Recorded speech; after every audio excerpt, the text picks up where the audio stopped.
We have found thinking about OKRs as an altitude metaphor is super helpful. Think of it this way. Imagine being an airplane at 36,000 feet. At that altitude, you see a lot of scope, a lot of the horizon, but you don't see much detail.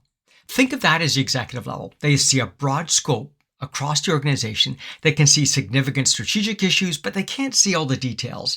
So the objectives that I deal with at that level are typically things that can be accomplished in 1 to 5 years. Now imagine we drop down to 20,000 feet. So think of that as like a commuter airplane. I see more detail, but less scope. Not as much of the horizon, but what I can see, I see a little bit more detail. I still can't see cars and people, but more detail.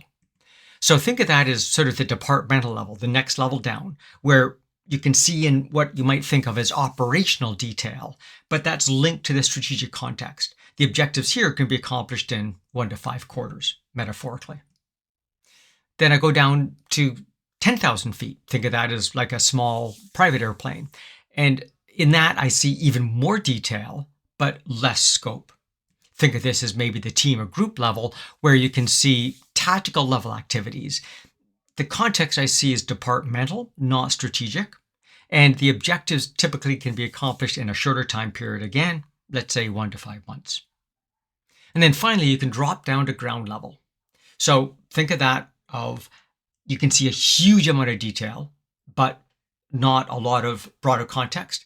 And so it links up to that team level, maybe departmental level. Definitely it's not easy to see the strategic connection at this level. And so that's where the individuals work, right? It's a tactical level activity and the objectives are accomplished in, say, 1 to 5 weeks. Now, these time buckets aren't written in cement, but it just gives you that metaphor of both altitude and time span. Hopefully that's been a useful way for you to begin thinking about OKRs as a cascade or line down the organization to the front level team.